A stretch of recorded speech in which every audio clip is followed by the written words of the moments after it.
Este espacio llega a ti gracias a Global P&G, contadores y consultores en el Reino Unido. Express News Podcast presenta el siguiente programa. Meeting at night. Cita en la noche. El mar gris y la extensa playa negra y la amarilla media luna, grande y baja, y las asombrosas olas pequeñas que saltan en soberbios anillos desde sus sueños, hasta que gano la ensenada con valerosa proa y la detengo sobre la arena fangosa. Después, una milla de playa con aroma a mar tibio, 3 campos que cruzar hasta que aparece una estancia. El vivo, rápido rasgueo y la llama azul de un fósforo encendido y una voz que clama, cada vez más bajo, a través de sus alegrías y temores, igual que los 2 corazones golpeando el uno contra el otro. Robert Browning.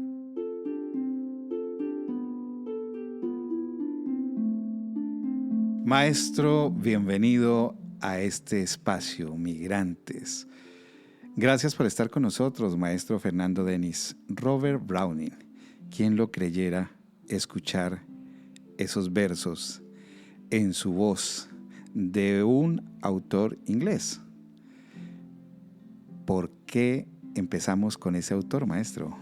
Robert Browning es, para Chesterton, el poeta más importante de Inglaterra. Y escribió una biografía maravillosa, además también, bueno, como casi todas las biografías que escribió Chesterton, que además era un gran poeta, muy bien traducido por Jorge Luis Borges. Maestro, bienvenido a Inglaterra. ¿Qué lo trae por estas tierras de Londres? Mi amado William Turner. William Turner.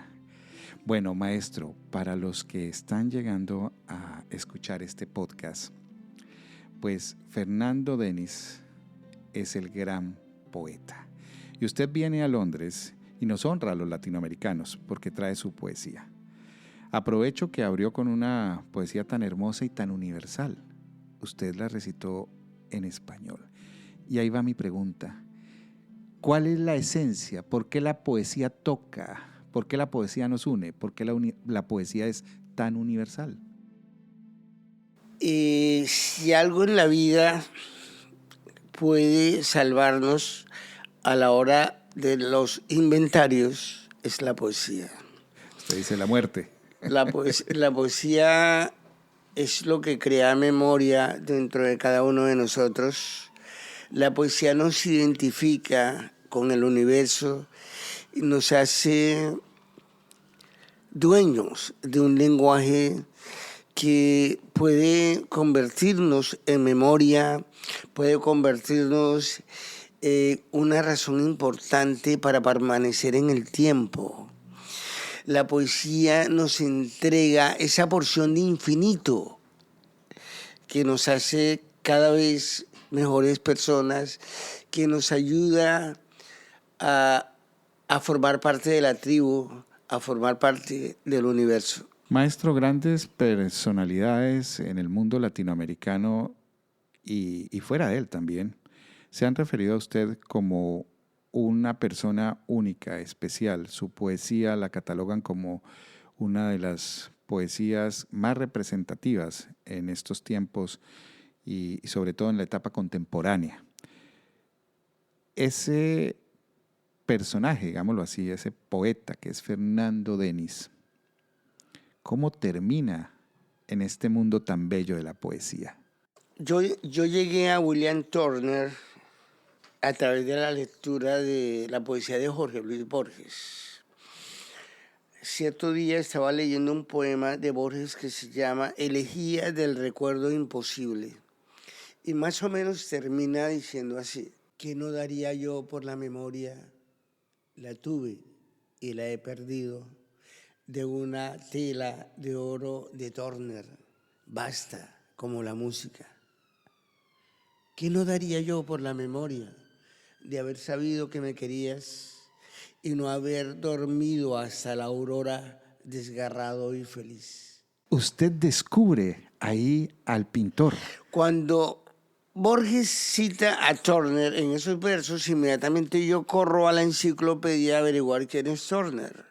Y se encuentra con Y ese artista. efectivamente que me encuentro con las marinas, con los crepúsculos, los paisajes, las acuarelas de Turner, y todo eso me empapó de una belleza inconmensurable, porque fíjate, puede parecer un poco abstracto, pero el mismo sol que sale en Inglaterra, el mismo sol del Mar del Norte o del Támesis, es el mismo sol de la Ciénaga Grande, ¿sí?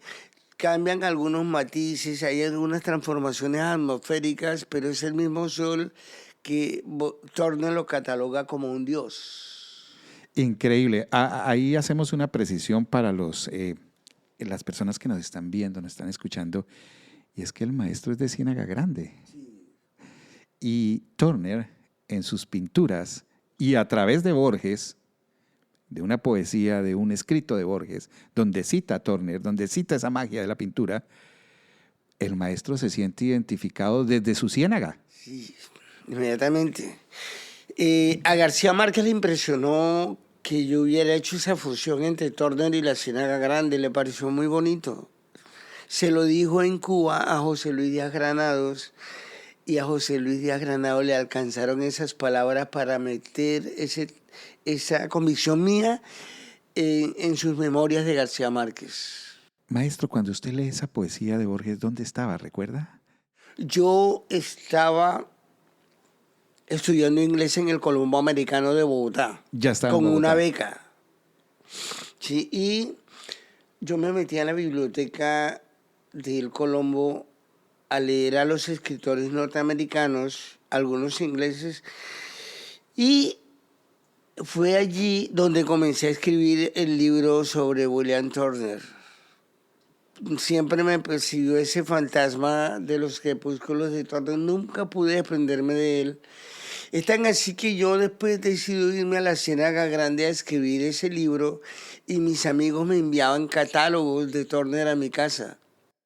Usted ya nos habla de un colombiano de la Ciénaga Grande que lee la poesía de Borges, pero además ese colombiano de Ciénaga Grande ya está en Bogotá y por lo que lo escucho está estudiando inglés. Y en ese estudio en inglés se encuentra con este grande del arte que es Turner. Sí, es el papá de los impresionistas. Hágame el favor. Se adelantó a su tiempo. Es el primer impresionista de la historia. Maestro, en esa mirada, ¿cómo hace? Porque uno está aprendiendo inglés y mire, este programa se llama Migrantes y en este caso los que hemos migrado a estos países donde el inglés es el idioma, A otra lengua. a Sí. otra lengua, aprender otros idiomas lleva tiempo. ¿Cómo usted se las ingenia?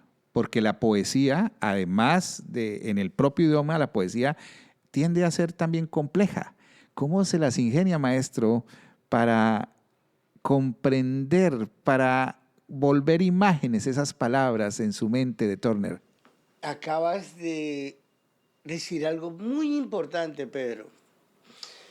En el video de promoción que hizo la embajada con el Instituto Cervantes para la presentación de mi libro, hay un texto de Manuel Hernández Benavides, amigo de Borges, en donde habla de mí como el único poeta imagista que ha dado Colombia. O sea, un creador de imágenes puras, un discípulo de Rapaón.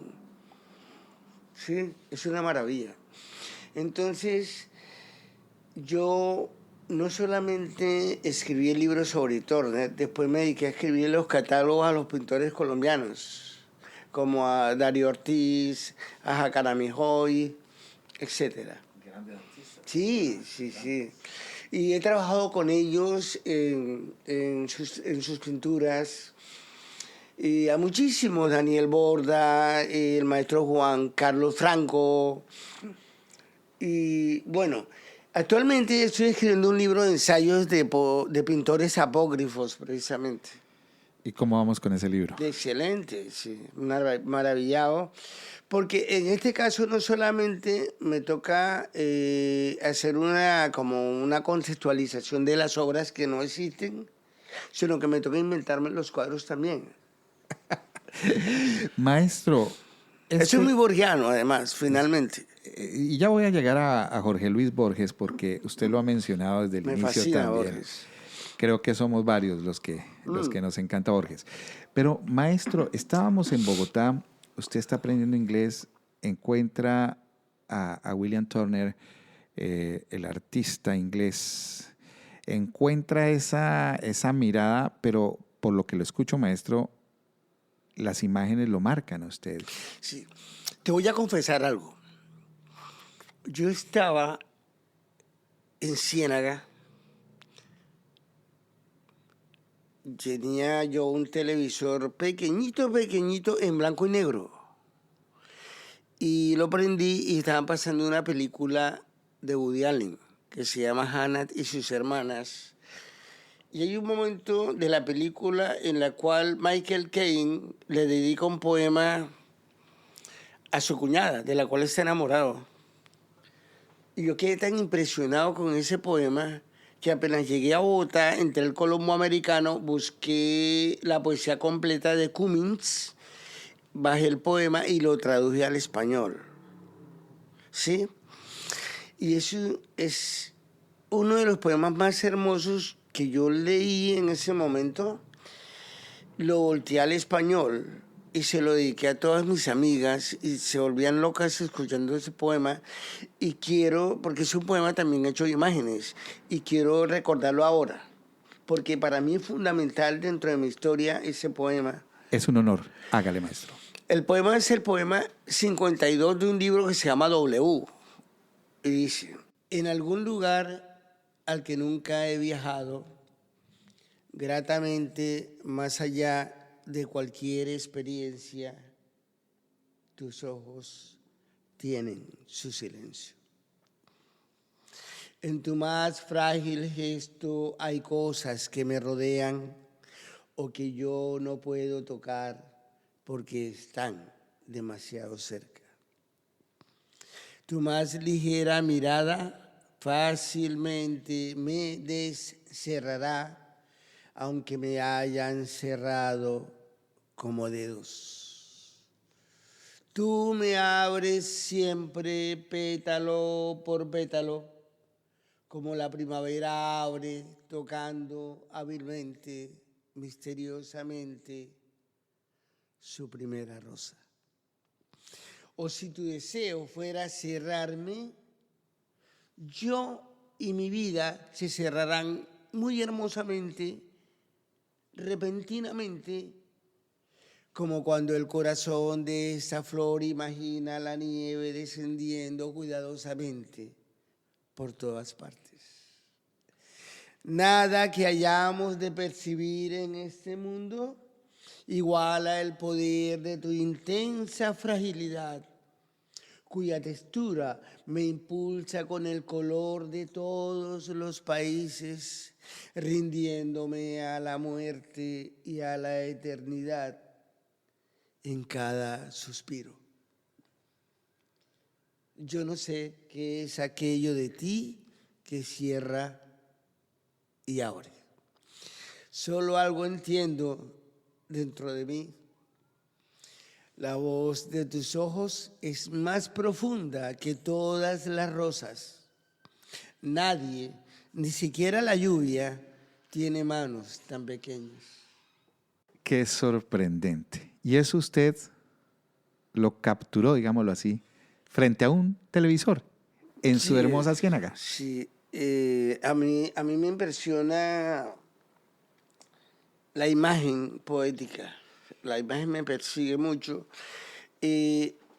Yo soy un poeta de la imagen, de la vívida imagen de la memoria, del lenguaje. Cuando usted dice, maestro, para quienes nos escuchan, poeta de la imagen, Sí, porque existe el poeta también de la metáfora, el poeta que trabaja con la música, el tradicional, usted ya con se la sale. pedrería, como Neruda, por ejemplo. Neruda es un poeta musical, ¿sí? Un poeta del verso que va tintineando como una campanita en un trineo. Ese es Neruda. Y usted es el de la imagen. Sí. Entonces, yo he descubierto a través de todos estos años que no hay nada más importante en el mundo que la palabra, que el lenguaje, la construcción de la memoria histórica de una persona está en una simple palabra. Entonces yo creo que yo me fui a vivir hace muchos años al lenguaje, ¿sí? Y ahí en los bosques preñados de ruiseñores, yo me metí ahí a tratar de encontrarme conmigo mismo.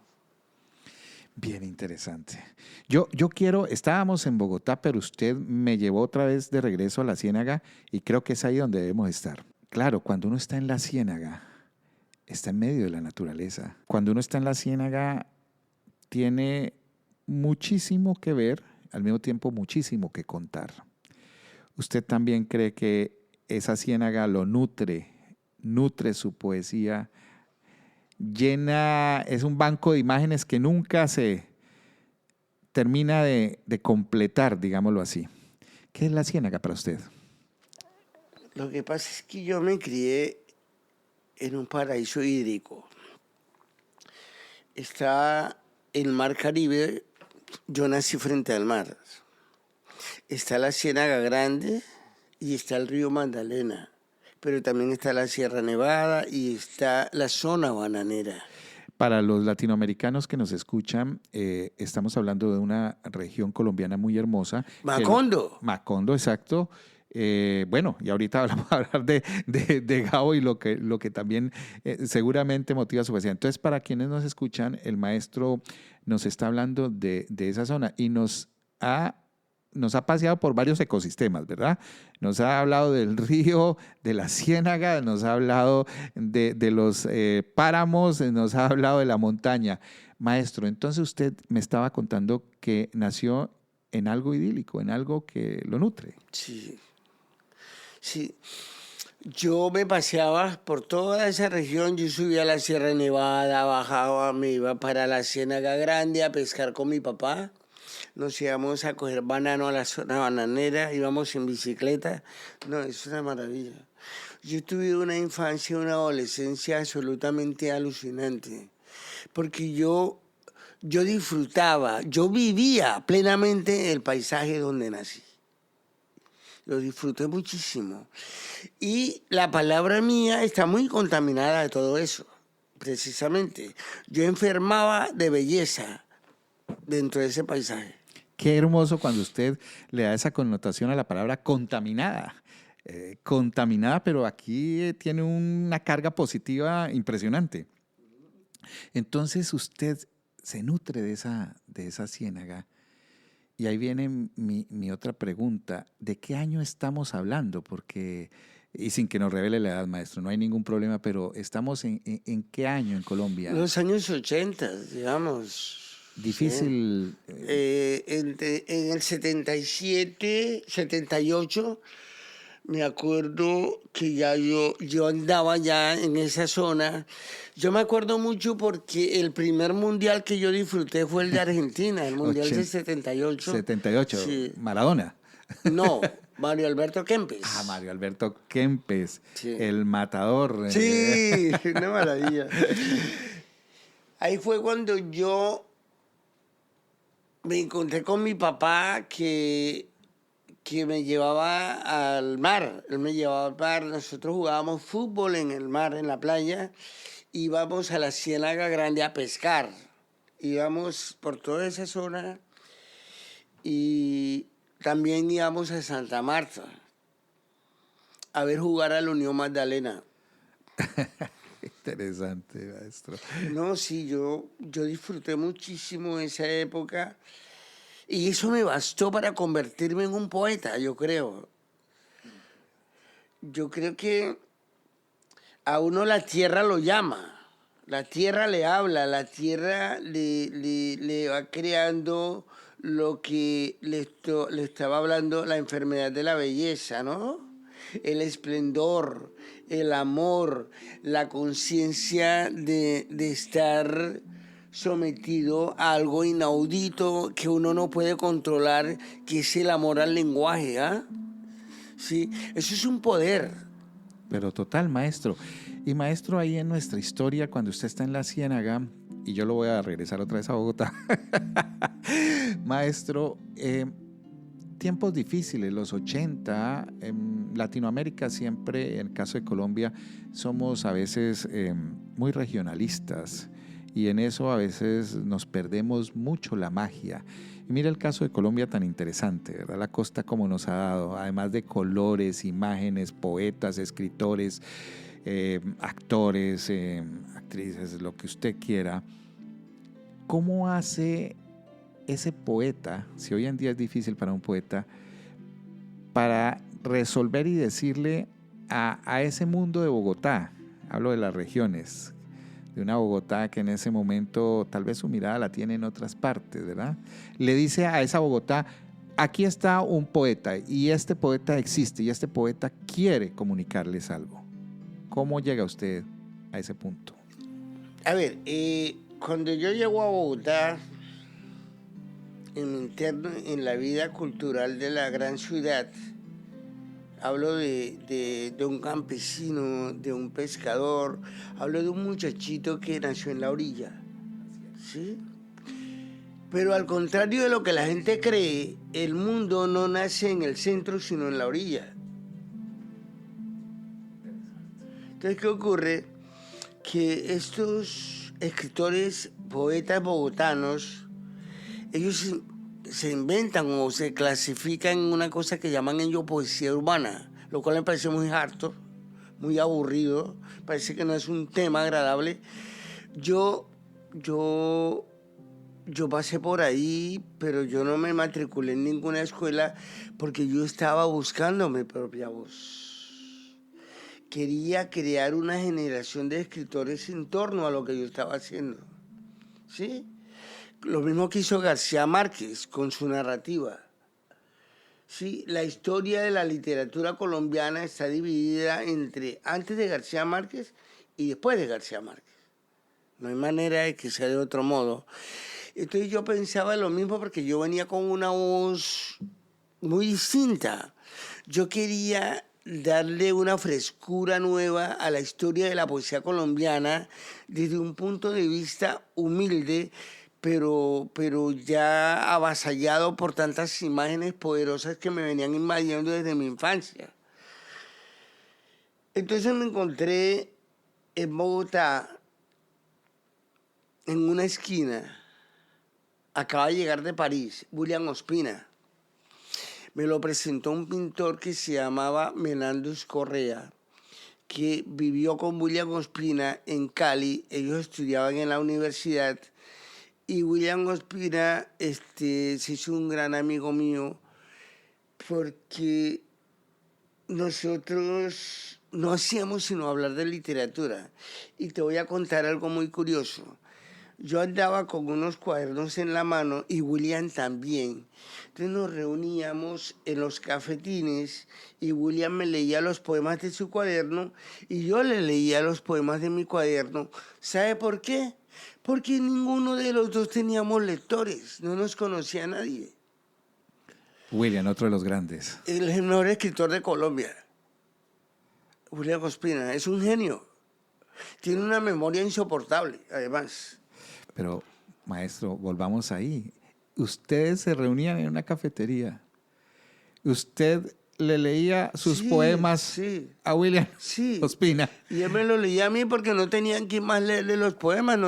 No era un tipo famoso, no lo conocía nadie. Era un publicista de una agencia de publicidad.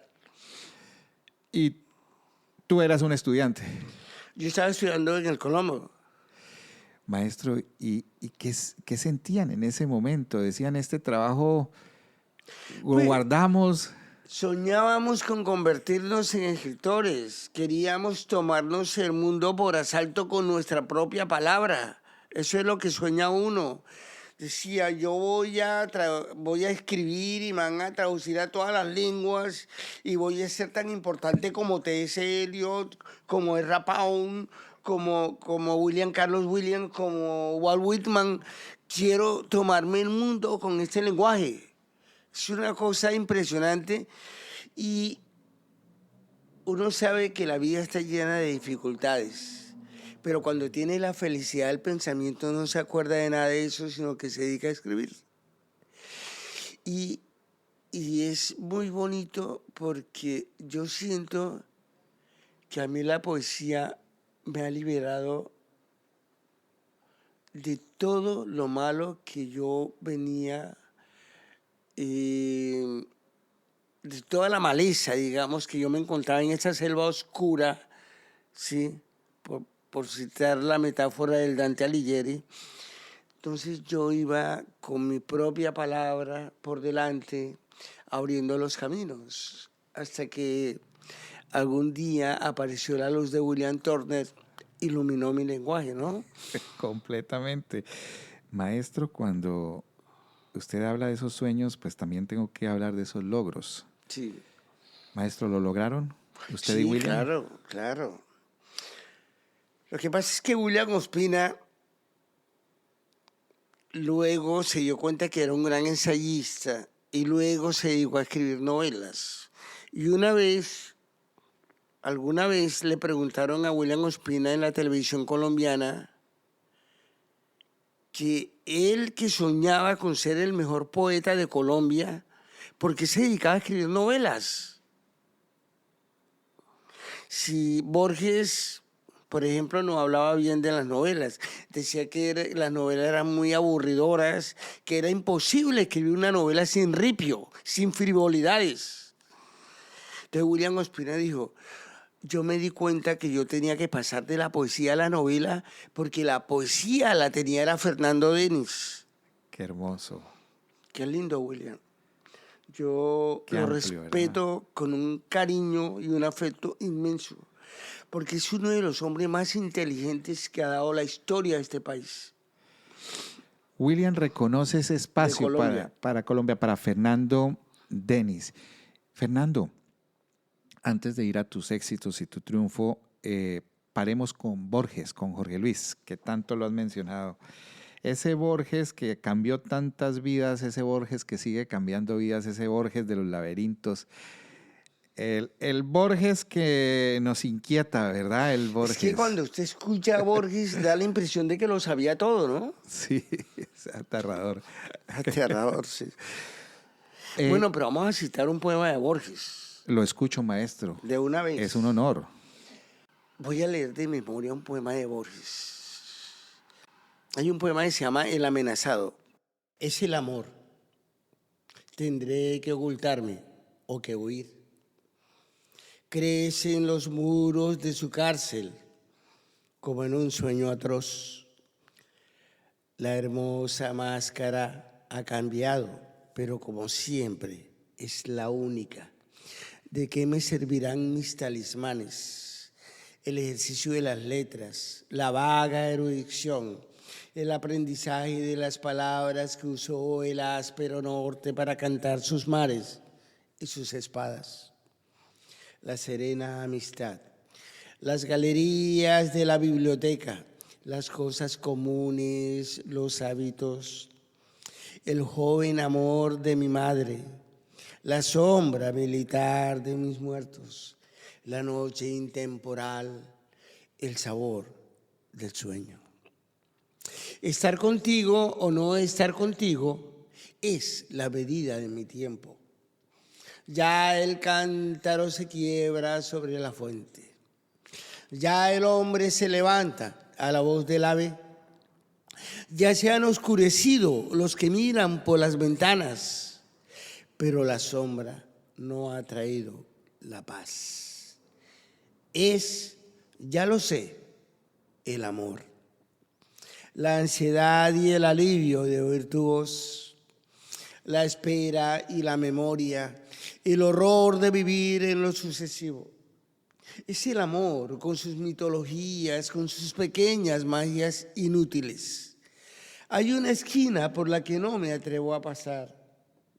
Ya los ejércitos me cercan, las hordas. Esta habitación es irreal. Ella no la ha visto. El nombre de una mujer me delata. Me duele una mujer en todo el cuerpo. Me llama mucho la atención en esta charla y desde que lo conocí, maestro, y pasa con mucha gente, usted dijo leer la memoria, leer de memoria. ¿Cómo hace usted para retener tanta información? No es fácil, maestro. ¿Cómo lo hace? ¿Es parte del ejercicio del poeta? Sí, sí. Pues es una educación sentimental. Uno se va aplicando a ciertas normas porque lo importante del lenguaje es que el lenguaje pueda permanecer en la felicidad del pensamiento y ahí se crea la memoria, ¿sí? Y borrar todo lo demás, aquello que ya no conviene. Maestro, usted es un hombre feliz. El amenazado de Jorge Luis Borges. Sí, está en El oro de los tigres, que es uno de los libros más memorables de Borges. Cuando uno habla de Borges y se emociona la otra persona porque se conoce a Borges, a usted, Borges, ¿qué es lo que más le ha fascinado de Borges, de la vida en sí? Porque como dice usted, Borges es da para varios capítulos, ¿verdad? El poeta, el escritor, el entrevistado. ¿Qué es lo que más le ha llegado de Borges? Pues, Borges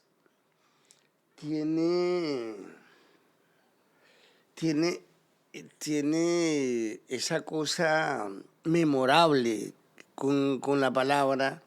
Él crea curiosidad, crea sorpresas con la palabra exacta. Borges aprendió a adjetivar, por ejemplo, porque el adjetivo en Borges es fundamental. Él aprendió a adjetivar leyendo a Chesterton, escritor inglés, y a Marcel Job, escritor francés. Borges incluso tiene un libro que se llama Historia Universal de la Infamia, que lo escribió pensando en un libro de Marcel Job que se llama Vidas Imaginarias, que es una obra maestra. Bueno, lo que quiero decir es que Borges, que entre otras cosas es un escritor inglés, escribía en su lengua argentina, en la lengua de Cervantes, a través de una memoria fantástica que él tenía. Él desarrolló una memoria puramente literaria. Él estaba podrido de literatura, Borges. Todo lo que tocaba lo convertía a literatura, Borges. Entonces Borges es el más literario de todos los escritores universales. Entonces uno no sabe cómo escapar de ahí. Es como si a ti te invitaran a una casa a tomarte un café y no te dejaran salir nunca más de ahí. Sí. Usted entra aquí, pero aquí no se va. Es impresionante. Increíble. Jorge Luis Borges, y cómo también, gracias a Borges, el maestro Fernando Denis, que nos acompaña hoy, pues descubrió no solo a William Turner y a Borges. Ahora sí, maestro, entremos en lo que llamamos a veces el triunfo, el éxito. Entremos a esa cafetería, a ese recuerdo donde usted y el maestro William Ospina decían: algún día queremos triunfar. Eso es increíble porque uno comienza por soñar y es cuando uno se da cuenta de los valores que tiene la ilusión del ser humano. ¿sí? De esa carga de energía que va creando futuro desde aquí, ¿no?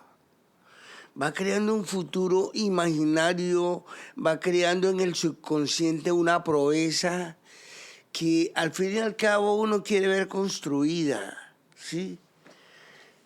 El verdadero triunfo es aprender a escribir bien, no ganar premios, Qué bueno, maestro. ¿sí? Y conservarse uno en la memoria de lo que escribe, para que las generaciones futuras no dejen morir ese lenguaje. Maestro, su poesía ha recorrido el mundo. Y Me siento muy orgulloso de eso porque es un sueño hecho realidad. Sí.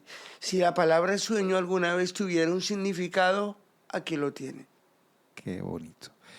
Y hay un país, o varios, que lo han reconocido como uno Hoy de lo los grandes. reconoce Inglaterra a través de la memoria de William Turner. Y cuando hoy tiene esa oportunidad, maestro, de estar reconocido en un país que, como usted lo ha dicho, marcó no solo a usted, a Borges, ha marcado la literatura, Sí. y pues no hay que decirlo mucho, ¿verdad? No hay que ir más allá de Shakespeare. Por favor. El mismo Borges hablaba del inglés como Sí. una lengua que acababa de pulir el español, o lo pulía uno.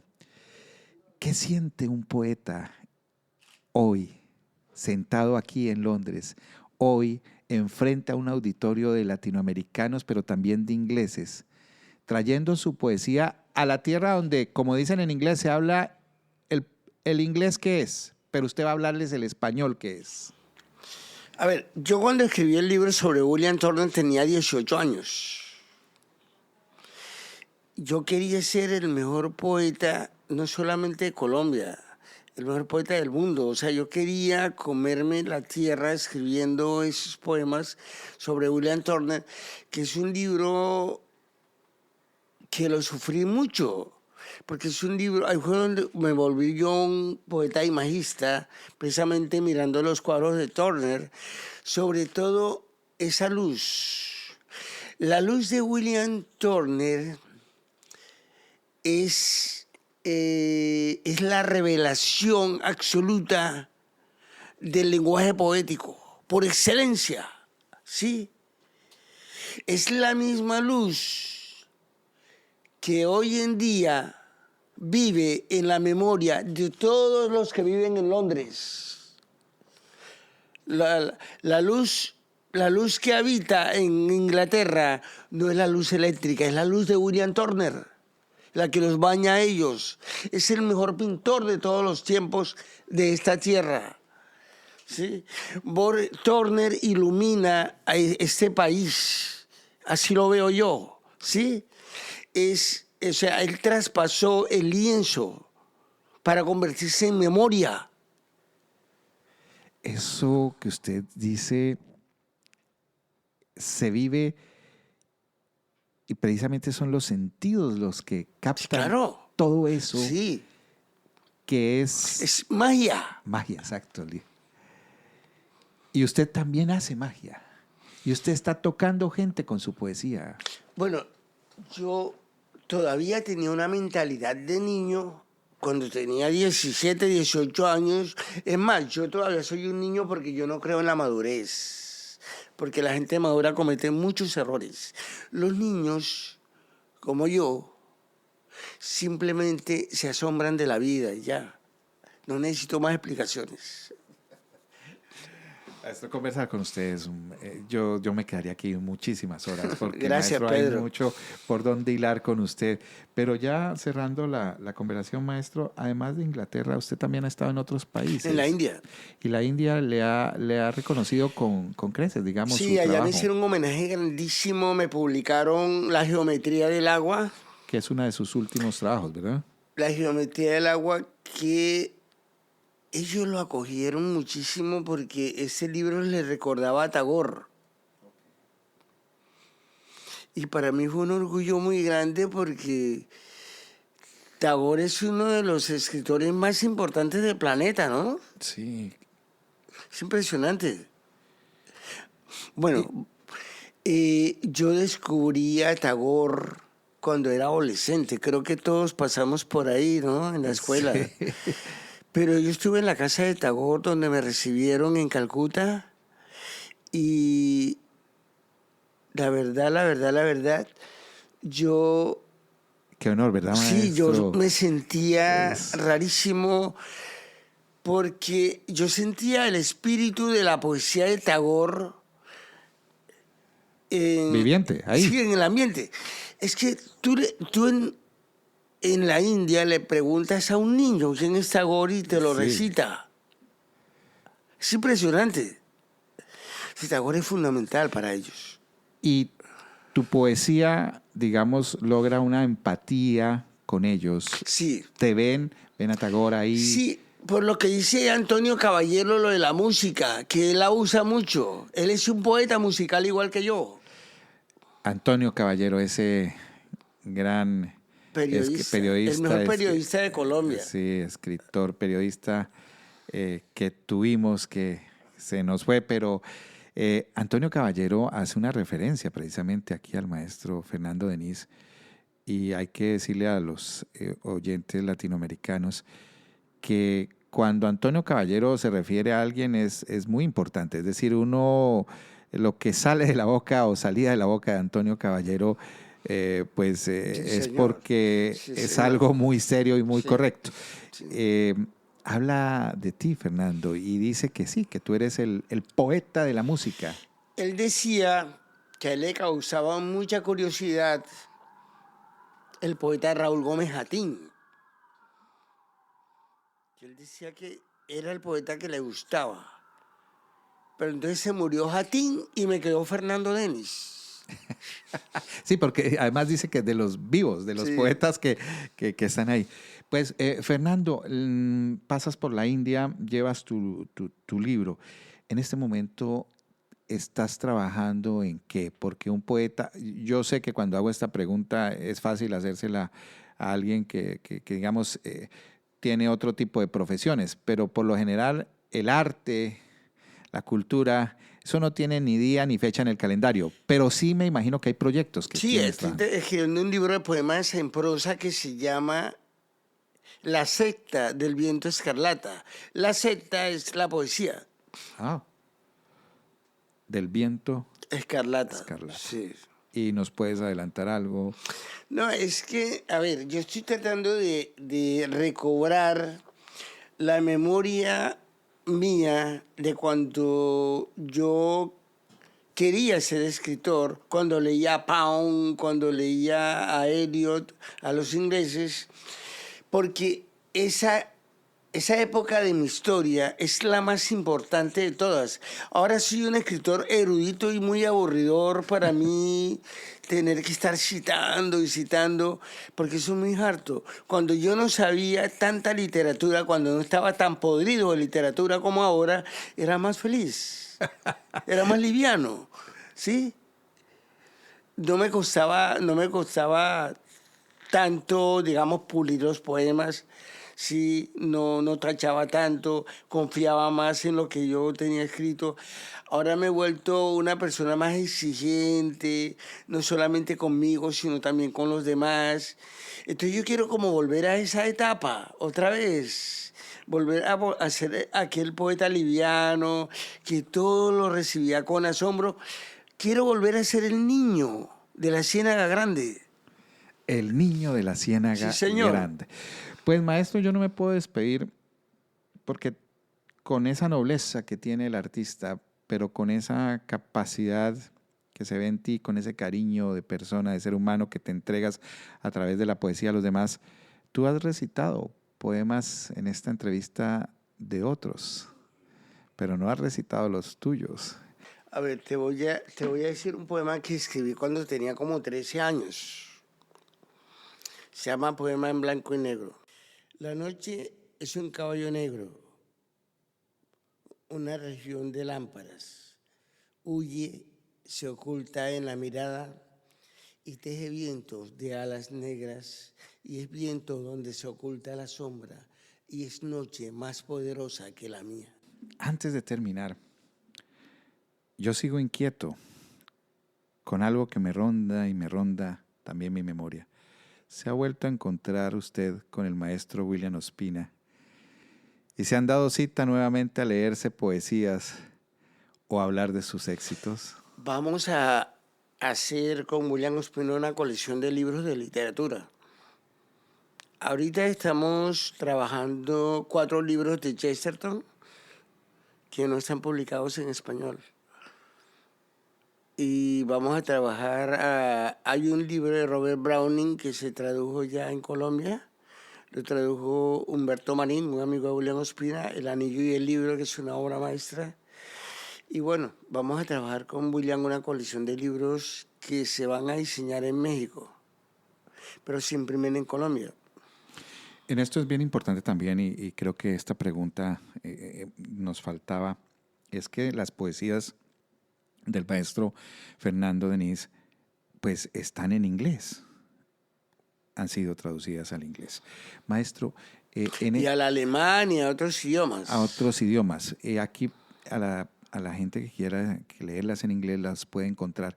Ese trabajo de traducirlas, pues uno pensaría que es un trabajo de pasar palabras a otro idioma, pero me imagino que nada de eso tiene que ver. No, es que, a ver, cuando usted traduce un poema a otra lengua, no traduce las palabras, porque si no lo haría con Google, eso no tendría ningún problema. El problema es hacer una transcripción de la música verbal del poema. Es muy complicado. Por eso no se puede traducir a Dylan Thomas al español, o a Gerald Manley Hopkins, o a Swinburne. No se puede traducir. Porque no hay cómo. No hay manera. No hay manera. Y maestro, es prácticamente como volver a crear la poesía, pero ya desde otra perspectiva, desde otro idioma. Sí. Porque existe, por ejemplo, la poesía imagista que yo trabajo, que es mucho más fácil de vertir a otras lenguas porque son imágenes. Tal vez no utilices las mismas palabras, pero puedes utilizar la imagen para que la gente las vea. Pero cuando hay una poesía muy musical, como también a veces yo lo hago, como lo dice Antonio Caballero, eso es más complicado de traducirse.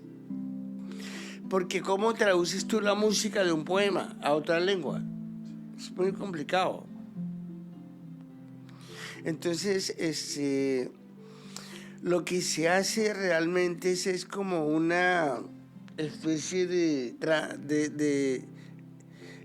tránsito de una lengua a otra, para que las personas sepan de qué está hecha esa literatura, ¿sí?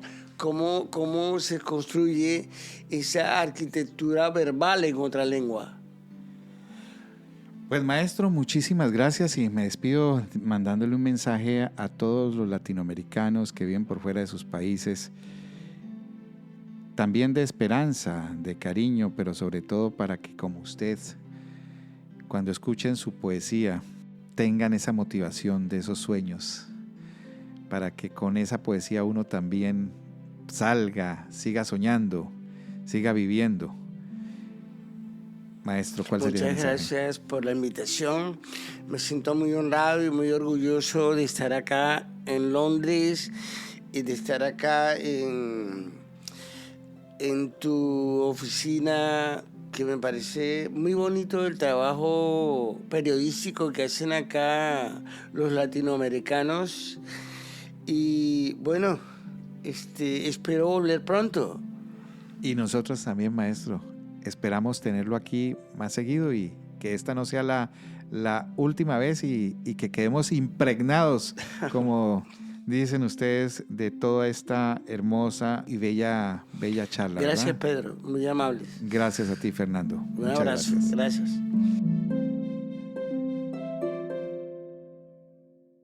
Express News Podcast presentó el anterior programa.